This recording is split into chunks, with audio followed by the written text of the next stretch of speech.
Ember Witch. Book 1. The Lich. Volume 1. Black Tragedy. Chapter 4. Black Tragedy.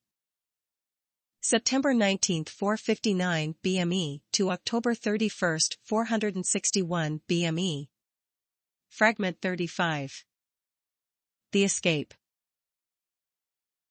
Vera had been locked within the hole for nearly 2 weeks at this point.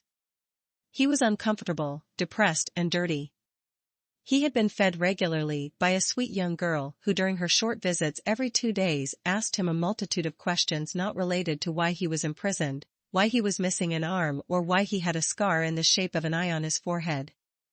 Instead, she was curious about the snow, the trees, the birds or any other random thing that her parents or packmates could have easily answered. He was glad for the interaction, but he was getting impatient. He knew that he was going to die, so the pack leaving him held up in the cell for so long was beginning to get on his nerves.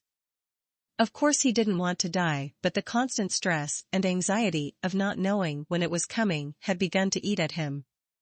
He heard footsteps coming closer and closer to him and hoped it was finally time for the pack to cast their judgment on him. Over the past 2 weeks he had accepted that he was never going to see Vera again. He would never kiss Cress again. He would never speak to Neela again. He had accepted that fact and grieved over it. He hadn't cried during his imprisonment over the fact that he would never see his family again. Instead, he had made peace with it. His dark pressure still flowed through him, but instead of letting it win he pushed it down and accepted that his life would end. The footsteps stopped just beyond the door of the cell, then he heard the lock moving. He stood up and prepared himself for his end. Vera the Exile, murderer of blood and pack. Your judgment is upon you. A male Lyran said as he stepped down into the hole. Vera looked over the man with acceptance, then followed him out. They walked across the camp that had been composed of dozens of tents and fire pits. Vera was led into the largest tent and was greeted by 6 Lyran who stood in a half-circle within. He stepped forward, then knelt down in front of the council. You have been previously charged with murder and exiled from the Evergreen by the Dark Claw. You were branded with the mark of exile and sent off into the wilds beyond the forest. You then returned to the Evergreen knowing fully that the penalty for such actions is death. Worst of all, you brought an outsider into the Evergreen. Do you deny this truth? An old Lyran asked as he stepped forward. I do not, High Leader. I returned knowing full well that I would be seen as an oath-breaker. Vera replied, and the old man nodded. Do you have any last words you would like to speak before your execution? The old man said after a moment. Yes. Vera replied, then looked over the 6 council members before him. I was sent by Adikai Shah, Dermorden of the Fire and People, breaker of rebellion and necromancy, to warn you of invasion from the Elven Kingdom. Dermorden Kai Shah wishes to unite the races of Valsilla against the threat of the Elven. I was chosen to relay this message in hopes that when the day comes you would stand with her against the Elven. Vera said, and the room went cold. The Lyran council began murmuring amongst themselves, before the High Leader silenced them. So the words of the Fire are true? He asked, and Vera nodded. Yes, High Leader. I am one of the Dermorden's personal guards. I was one of 3 mages to have captured a Noki Elven spy within the East. I have been sent as an envoy of Her Grace to inform the Lyran about the Elven plot to invade the mainland. Hana, the Fire Mage who was traveling with me, was the 2nd mage who assisted in the Noki's capture. I beg you, High Leader, take my words as truth. The Lyran must prepare for war. Vera said as he looked directly into the High Leader's eyes from his position on the ground. Hearing that Hana was questioned was a giant weight off of his shoulders. He could die knowing that his inability to fight hadn't killed her. Although her hatred for the Lyran was an issue that they had constantly argued about during their journey here, he could at least feel better that he hadn't failed to deliver his message. The High Leader stepped forward to the door of the tent and turned his head. Come, he said, then stepped out. Vera looked to the 5 council members who nodded back to him. He stood up and hesitated for only a moment before he followed the High Leader out. It had been a week since Syrya started Aries' magic training. Syrya was currently teaching her how to cast a healing spell, going through each step before letting her try it for herself. Syrya had purposely burned her arm to help Aries learn about healing small injuries. First you focus on the wavelength. Feel the energy flowing from my body. After you find the wavelength of my body, focus in on my arm. When you are sure your energy matches mine, press your energy forward. Each time you use this spell you will feel a slight pinching. It's natural for your chest to tighten up and for your heart to beat faster. Do not think about anything besides for keeping your wavelength matched with mine. Syrya said as she watched Aries plant her feet into a stable position and place her hand on her burn. Aries took a breath and attempted the spell. She pressed her energy into Syrya but couldn't keep it matched for very long. Losing focus, her spell, instead of healing Syrya, made her arm ache. Easy there. If you lose focus you can cause more pain to the one you are trying to heal. Syrya said softly, trying not to show her pain slipping through. It's hard for me to keep my energy matched to yours, Aries said, pulling her hand off of the burn. Try picturing the color in your mind. Black is the absence of color, it's a shade, so try thinking of the night sky or the color of Lilith's hair. If you visualize the color, your mind will focus on the wavelength as well. All Mageborn have the ability to feel the unique color of everything on Haven. In time you will know instantly what each color feels like and be able to match your energy to each. Syrya said, preparing for another attempt. Aries nodded and pressed her hand to the burn again. Am I different from other mages because I can always see color? She asked before beginning. Some mages can see color only when they focus, but yes, you are a unique mage, at least from what I've seen. Syrya replied. So I could be one of the first mages to have this ability? Aries asked with a smile. Not only one of the first mages but the first human as well, Syrya replied. Aries, taking this as a huge compliment, began to press her energy into Syrya again. She visualized a raven in her mind, focused on its dark black feathers, and took a breath. She began to feel her muscles pinch and tighten. Her heart began to beat faster and she could feel her energy match perfectly with Syrya's. As Aries was focusing, Syrya could feel her arm beginning to heal. The burn cooled and started to recede. You're doing perfectly, Aries, Syrya said, looking up from her arm to see Aries with her eyes closed, focusing intently. Now while you are matched with my energy you can feel the wavelength changing. Keep adjusting your energy until you can no longer feel any changes. Once the wavelength has settled you have successfully healed the injury, Syrya said, keeping her mind focused on slightly alternating her wavelength to test Aries. After a few moments she let her energy settle and Aries stopped pressing energy through Syrya. I could see your color changing slightly while I was focusing, Aries said, and Syrya raised an eyebrow. You could see it with your eyes closed? She asked quizzically. Yes, at first I thought of a raven to find your color, but after I felt our energy match the raven started to change from deep black to a lighter shade. It kept changing over the course of the spell, so each time it did I followed, Aries said, and Syrya, again surprised by the girl, raised an eyebrow. How could she follow that quickly and keep her mind focused on the raven? She thought. You are incredibly talented, Aries. I believe in a matter of a few years you could become an exceptional healer, Syrya said, looking at the blonde girl, glowing with a vibrant purple aura. I think that will be all for today. Keep practicing your breathing technique and your suppression. Remember, there are very, very few humans who can use magic throughout history. It's a privilege not to be taken lightly, especially at your age. If someone finds out, there could be trouble. Syrya warned of pressing importance on suppression. I will, Aries said, dropping her aura instantly. Tomorrow I will teach you how to conjure. It's a skill that requires a lot of concentration and imagination. I'm sure both of those are in ample supply with you, Syrya said with a smile, extending her arms out for a hug. Aries wrapped her arms around Syrya and hugged her for a good long moment. Thank you, Syrya. I'm so blessed to have you in my life, Aries said after their hug ended. No need to thank me. The gods have given you a great power and I am blessed to teach such an important being. You and I crossed paths because the gods knew I was the right one to teach you.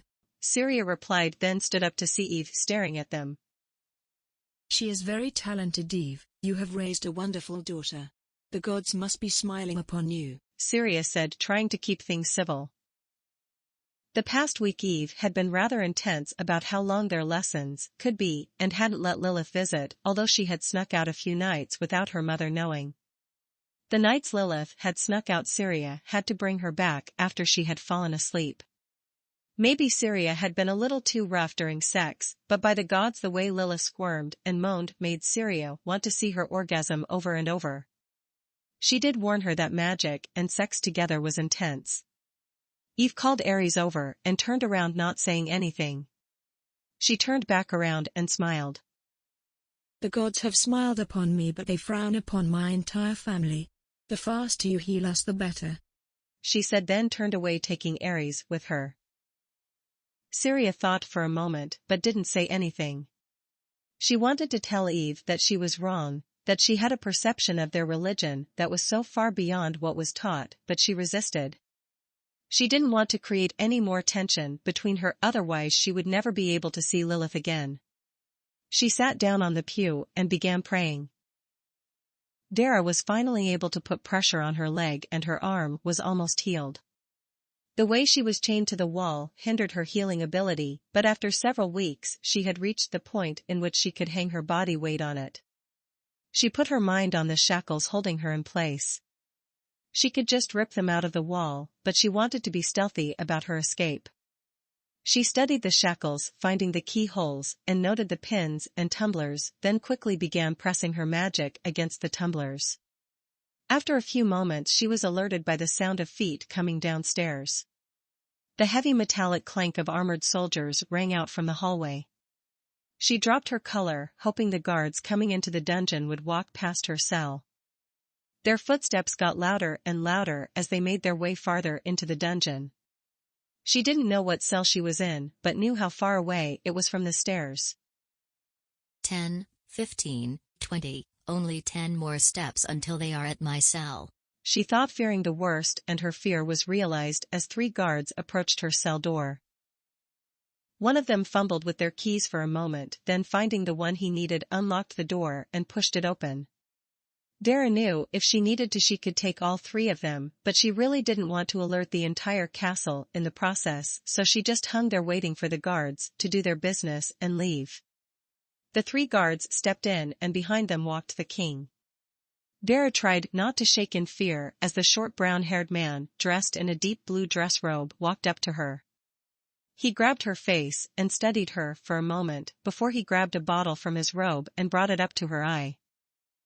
I really don't want to have to do this, my beautiful fox, but you're being extremely rude by not answering my question. I am willing to spare your life if you serve me as my personal assassin. I would give you riches, men, women, a luxurious room in my castle, and you refuse me every time. Why is this? He said, putting a twist on women to imply her of being a lesbian. He pulled the cork out with a pop and had 2 of the guards force her mouth open.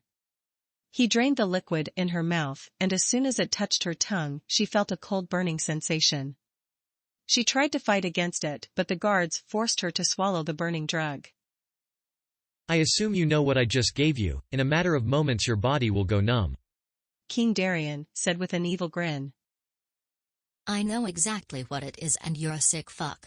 I would rather die than be your sex slave disguised as an assassin, you disgusting inbred fuck, she replied, waiting for the effects to kick in.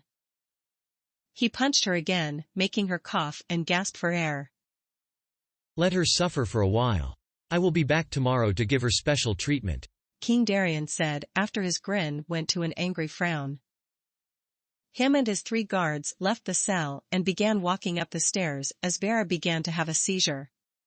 Her mind went blank and her body, totally numb, began to thrash violently. Vera walked with the high leader to the farthest tent in the farthest corner of the camp. The stares and whispers of the Lyran sunk deep into Vera as he passed by. They all knew he was an exile. They knew that he had no right being within the forest, yet here he was. The high leader opened the door and Vera stepped inside. Hana was laying on her back wrapped in bandages. Her eyes were closed and her breath was labored. She will live but not without complications. The High Leader said as Fevra fell to his knees at her side. Is she special to you? He asked, and Fevra shook his head. Not particularly, we have been traveling together for some time out of necessity. What complications are you talking about? Fevra asked as he looked over Hana's broken body. Her legs are broken, her lung was punctured and she was burned severely. She is lucky to have survived. It's not impossible for her to recover, but it will take time. I will allow you to live, however, under strict guard by Jolan. You have history with the young hunter and he has requested that you be put to death. I, however, have the authority to decide your fate. If what you and the Fian have said is true, your survival is more important at this moment. You will be allowed to participate in hunts only under the supervision of Jolan. I hope that the Fian recovers quickly so you can inform the other packs of the elven plot. The High Leader said, then turned to the door. Thank you, High Leader. Fevra said, and turned to him. Don't thank me yet. The High Leader said, then walked out. Fevra turned back to Hana and grabbed her hand. She breathed heavily with a wheeze, and Fevra held tightly. Luke and Gerald were both asleep with several bottles of alcohol laying around them when Syrya walked in. She had a feeling that Gerald would be drunk, but not both of them. She placed a bag of coins on the table where a half-finished game of cards was, and sighed. She picked up the bottles, cleaned up the plates of half-eaten food, and placed a note next to the bag of coins. She brought up her aura and studied both men to see if they had done any damage to their livers, and after finding no signs of infection or damage, she focused on their minds. Each man was confused, angry, and depressed, but altogether okay.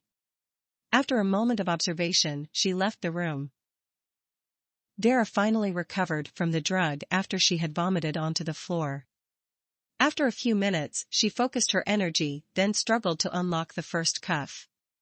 She got her arm free, and her body dropped, making the other cuff dig into her arm. Now crying, she unlocked the other cuffs that held her arm and legs, then fell onto the floor in a heap, just before the pile of vomit. She lay there in tears, letting the pain take over her. She shivered and wrapped her arms around her legs in a ball. She couldn't wrap her mind around why this man caused so much fear in her. She was a high-ranking Cinder, a cold-blooded murderer, and she was crying on the floor. She had fucked many twisted men over her life. Some would tell her stories about how they beat their wives or molested their children, but this man was the only one she felt any sort of fear towards. She took her first life at 9 and lost her virginity to a rape at 12, but all of that she had stayed strong through. The Cinder took her in, taught her how to repress her emotions and show no sympathy, but here she was raped, beaten, scarred, and crying. She let herself go for a long while, letting all of her emotions flow like rain. She felt terrible, felt like the entire world had come crashing down, and only she could feel the fear and pain of it all. After an hour, she finally sat up. She took in the room she had been imprisoned in for over a month and locked it away in her memories. She stood up and gazed out the window. As she took in the setting sun, she could tell she was hundreds of feet above the ground. She frowned and focused her energy. Gripping the bars, she pulled them apart to fit her head through to get a better view of the land. Fuck. It's too high up for me to go out this way, she thought as she saw a sheer cliff. If I bust the door down, it will alert the guards, so I will just open it, she thought as she approached the cell door. Making notes on its tumbler and pins, she knew it would only take a few minutes at most to unlock it. After a few minutes, she focused her energy out to feel if anyone was around. Making sure she was safe, she clicked the tumblers into place and slowly opened the door. She was cloaked in a red aura and summoned 8 ethereal darts around her. She knelt down and placed a hand on the ground, pressing energy into the stones. She extended the energy out, finding the ideal path to take. There were 2 staircases, one going up and the other going down.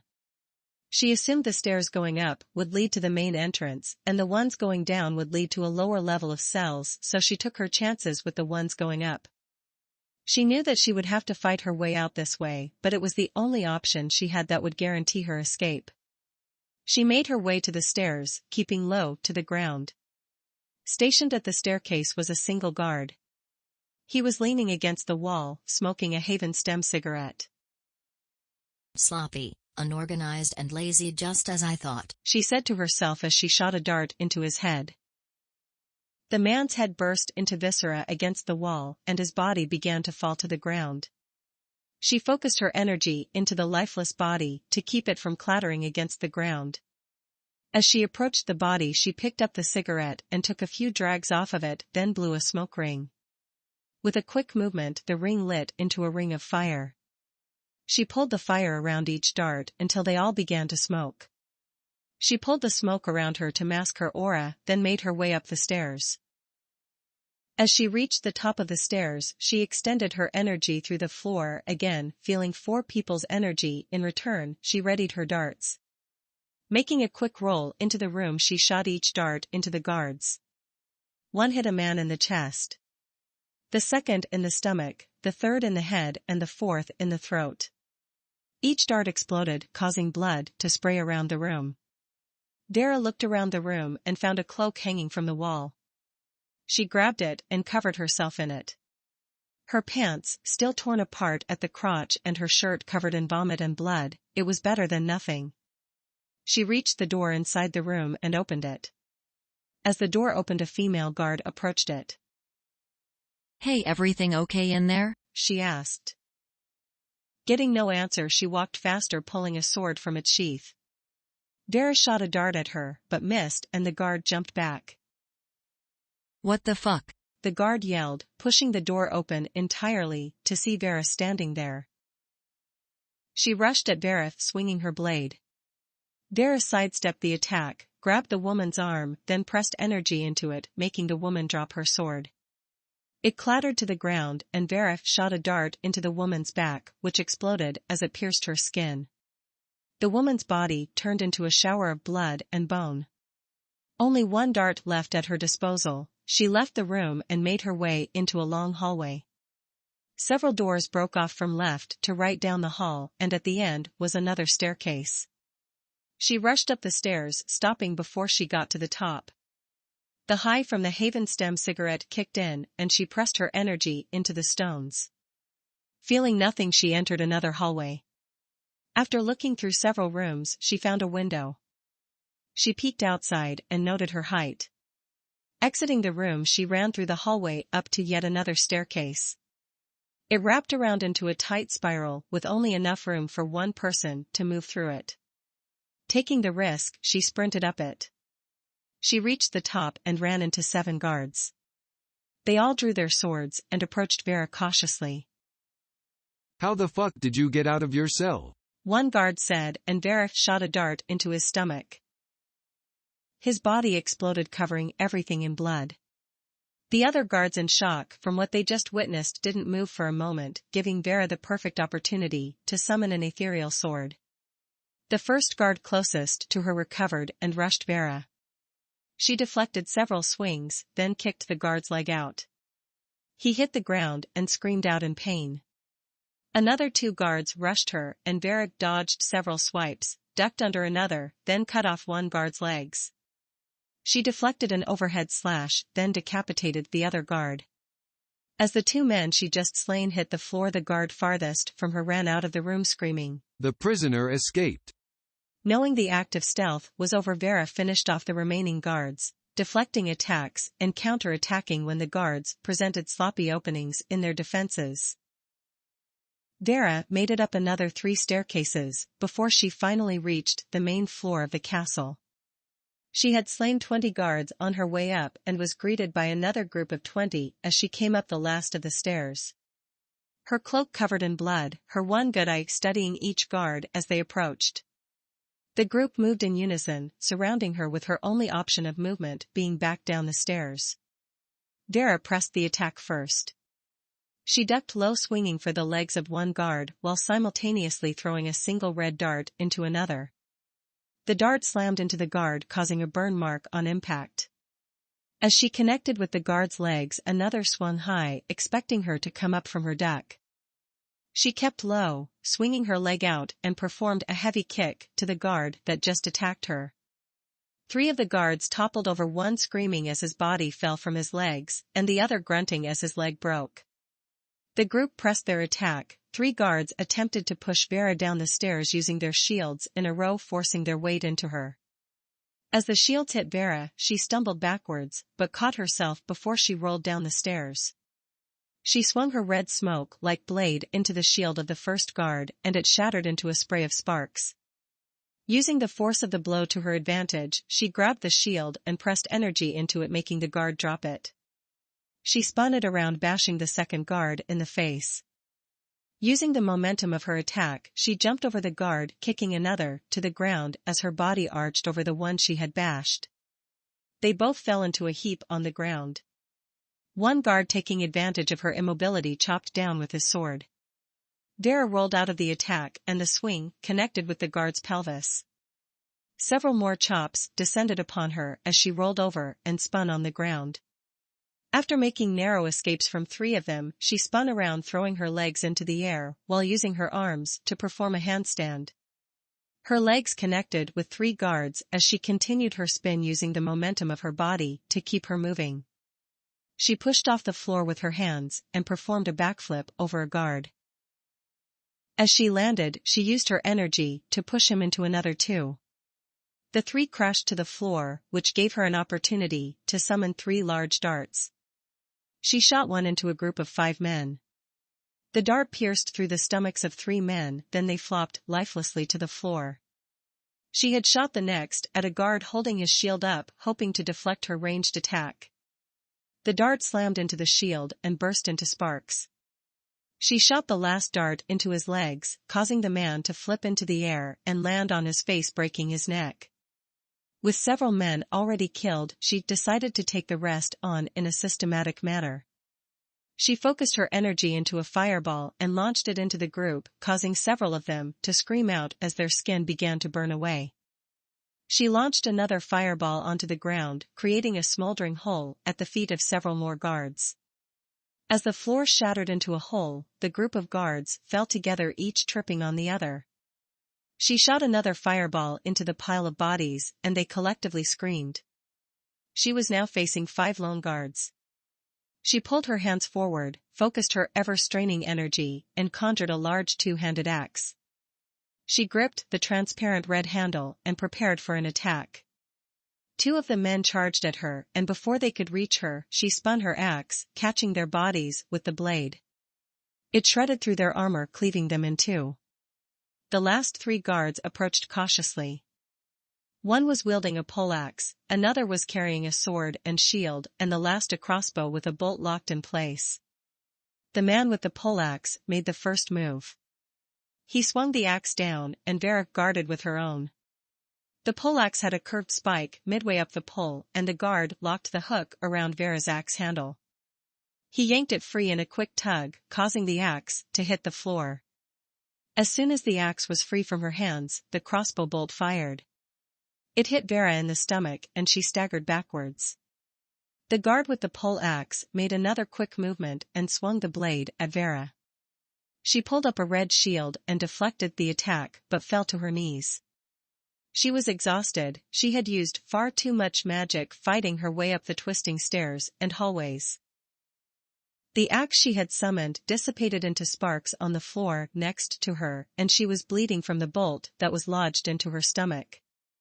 As she gasped for air, the 3 guards approached her, placing their weapons at her head. It's over. Surrender or we will execute you on the spot, the one with the poleaxe said with anger.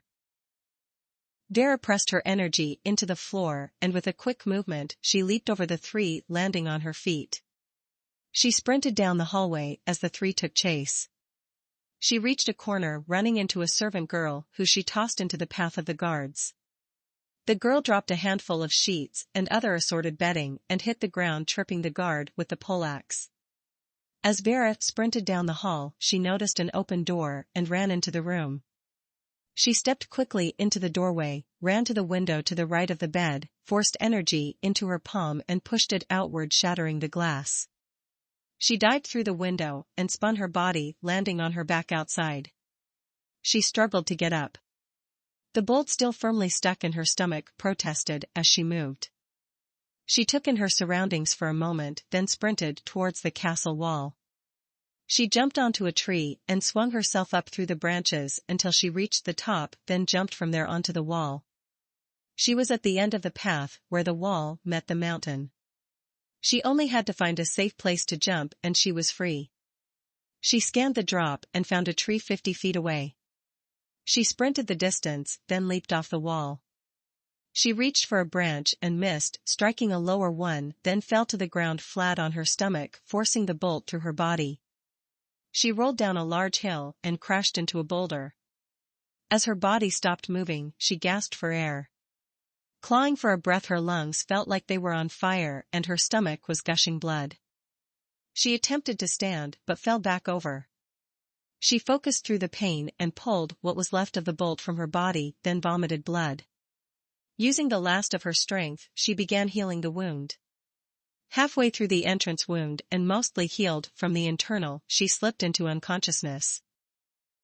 Syrya had just gotten back from the inn when she noticed her candles were lit. She could see the flickering light from the bottom of the doorframe. She approached the door and opened it to see Lilith laying on the bed dressed in a familiar set of lingerie. Her bra straps hanging off of her shoulders and a hand in her panties. "I see you made yourself at home, my beautiful Lily," Syrya said, smiling as she closed the door. "I wanted to surprise you since you weren't here when I arrived," Lilith said, sitting up quickly and getting on all fours, pressing her chest out. "It's a wonderful surprise," Syrya replied, getting closer to Lilith, then kissed her. "Where did you go? I've been waiting for 2 hours for you to come back," Lilith asked after the kiss ended. "I was taking care of some people involved with the church. They needed some extra money for their families." Syrya lied to keep the identity of the two men a secret. "I'm so glad you care so much about the humans. Most of the stories about the elven races make them seem like they only care for their own kind," Lilith replied as Syrya sat on the bed. "Most of those stories are fiction, so the authors make the elven kingdom seem selfish when in actuality we are a deeply caring people." Syrya replied, thinking back on the many human-written stories she has seen covering her people. Lilith leaned against Syrya and grabbed her hand. "I used to fantasize about meeting an elf when I was a child. I thought about going on a grand adventure and being able to use magic. Those fantasies all came true. You're my grand adventure," Lilith said, laying her head on Syrya's shoulder. Syrya smiled and stroked Lilith's hair with her free hand. "Vor in you cry, you're it. That means you're my greatest treasure," Syrya said with her elvish accent coming through. Lilith blushed and locked the words deep in her mind. King Darian was furious. He had been in his bed for only 20 minutes before he heard screaming, bells ringing and explosions. He had gotten out of bed and investigated the chaos when a group of guards had informed him about the prisoner's escape and slaughter of a large number of his guards.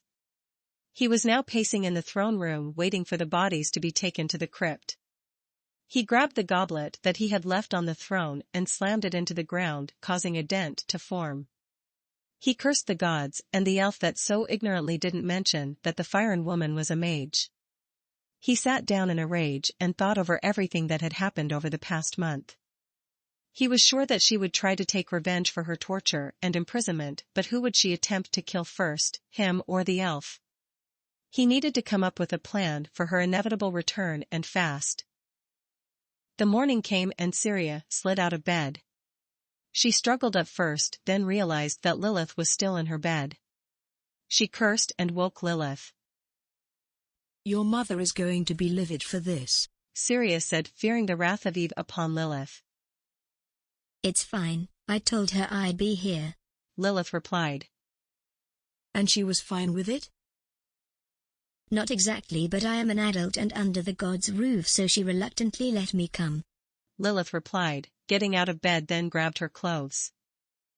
"You better not be lying to me," Syrya replied and put her robe on. The two exited the room after getting ready for the day and ate breakfast, then patiently waited for Eve and Aries to arrive. During the downtime, Father Haith had stepped out of his quarters and, seeing Syrya, stayed several feet away. After he left the kitchen, he went back to his room and 10 minutes later, he exited again and rushed down the hall with a letter.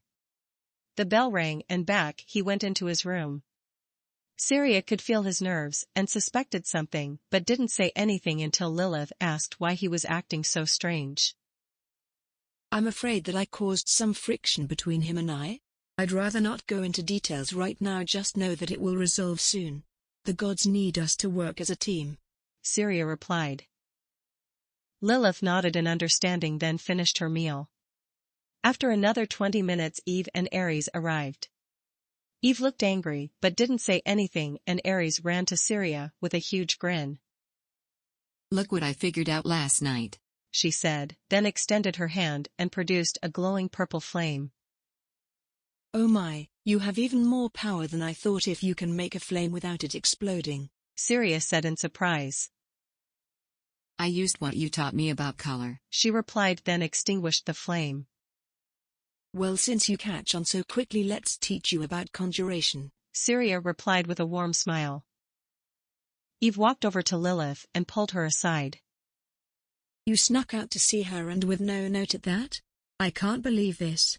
If we were not in the chapel, I'd slap you across the face for your behavior, Eve said quietly, but with so much anger that it stung.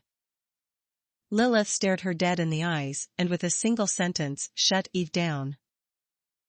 I am my own woman, and the gods have given me the right to choose for myself. Eve, outplayed by her daughter's words, thought for a moment, then replied. If the gods give you the choice between her and your family and you choose her, then there is nothing I can do. I respect your devotion to your choice, but I still disagree. If you wish to be with her, then fine, but I warn you now, if the gods don't approve of your actions, you will spend all eternity in the void. Eve walked away and sat down to watch Aries attempt to conjure a small sphere. It had been a few hours before the chapel doors crashed open. Syrya stood in front of Aries and gestured for her to drop her aura, then watched as 6 royal guards stormed into the sanctuary, followed closely by a young man and the king himself. Eve and Lilith stood up off of the pews and took to their knees in total shock. You deceitful fucking elf. You lying bitch, I have some extreme issues with you, the king yelled out as he approached Syrya. She put up her guard but didn't move a muscle. What is this blasphemy? You storm into the chapel and curse like a sailor. Explain yourself, Syrya replied, trying to keep Aries behind her. That Fyron you gifted me has escaped, and want to know why, because she is a fucking mage, the king yelled. And you didn't keep her under severe guard? You're dumber than I thought. Of course she is a mage, I thought that it was common sense that she was, Syrya replied. Eve and Lilith stayed put but were shaking in fear. They had never been in the presence of the king before, nor had they ever heard of anyone speaking to him in such a way. You realize that the entire Fyren race is mageborn, right? It's stupid to think she wasn't able to use magic, Syrya continued, and the king became furious. When you brought her to me, you never mentioned that she was a fucking mage. Now she has escaped and murdered more than 40 of my guards. She will be coming back to kill me and finish the job she started with by killing you. Now what the fuck are you going to do about this? He yelled. I don't have to do anything besides for ask you to leave. You are interrupting a baptism and frightening this family, Syrya shot back. If you don't leave immediately, I will force you to leave, she continued, and began glowing black. The king took a step back and his guards advanced. You dare threaten the king? I can have you executed on the spot for such actions, Darian said angrily. If a wounded and blind Fyren could escape from your own prison, I doubt that I would be in any danger. It's you who should be worried, Syrya said, conjuring a small dart above her. The guards, remembering the devastation they saw after the prisoner escaped, started to shake. We will see about that, Darian said, and motioned for his guards to attack. 3 men advanced and Syrya launched the dart directly into one, causing him to fall to the floor. She aimed for his leg and the dart pierced through his thigh. Another swung his sword and Syrya grabbed his arm, wrenched it up and flipped the man to his back. The last guard stabbed forward and Syrya sidestepped the attack, then punched the man in the face, knocking him unconscious. Eve, Lilith, and Aries all gasped in horror. Darian was furious. He stomped forward and drew a dagger from his robe. Syrya frowned, then disarmed him in a quick movement. You clearly can't listen, can you? She said as Darian grabbed his hand in reaction to the pain from Syrya wrenching the dagger from it. We will discuss this in my throne, Darian said, dripping with malice. He stormed away as the guards picked up their wounded. Syrya dropped her aura and watched the king's guards exit the chapel.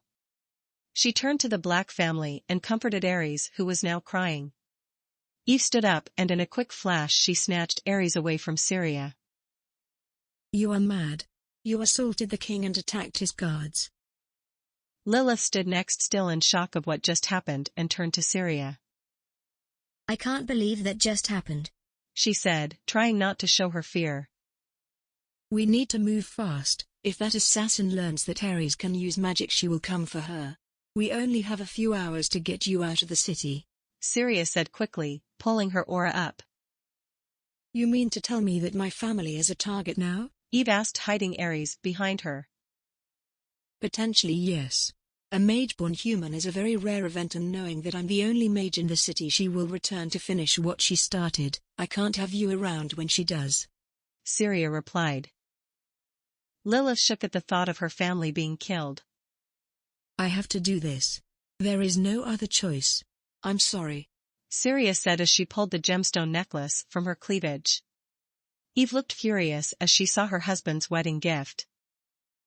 You have been wearing that all this time, she yelled. Syrya focused her energy into the gem. A huge flash of black energy exploded through the room, covering everything. Aries dropped to the floor and began to cry harder. Eve felt like her stomach was ripped from her body and coughed up blood, and Lilith lost her eyesight, feeling dizzy and nauseous. Father Haith stepped out from the room and began screaming. Syrya, what on Haven is going on? As soon as he spoke the words, he was knocked down, hitting his head on the floor. Syrya turned away from the three women with tears in her eyes as the energy subsided. Vera woke up with the sun shining on her face. She tried to move, but felt a shock of pain through her entire body. She breathed heavily, gripping her stomach, then felt relief as her energy flowed into the wounds. She stood up, slowly trying not to lose her balance on the hill she had fallen down the night before. She made her way down from the rock to a flat section of land overlooking the city, then she felt it. A massive surge of energy. Familiar, but even more powerful than the last time she had felt it. She scanned the city, trying to find the source of the wave of energy. She located the source a few miles into the city. It wasn't a direct location, but just the general area, so she took note of it and began to limp her way off the mountainside. Eve, Aries, and Lilith recovered from the blast of energy, feeling weak and tired. They stood there staring at the crying elven woman in front of them. I'm so sorry, Aries. You are blocked from using magic for some time. I had worried that using this method would harm you, and it has. Eve, furious by the sight of the green gemstone clutched in Syrya's hand, stepped forward and snatched it from her grasp. Lilith ran to Syrya and embraced her in a hug. It's okay, Syrya, there was no other option. Eve, frustrated with the entire event, walked to the statue standing large in the center of the room and stared intently at the figures. Lilith, Aries, we are leaving, she said after a long moment. Lilith pulled away from Syrya and looked at her mother with wide eyes.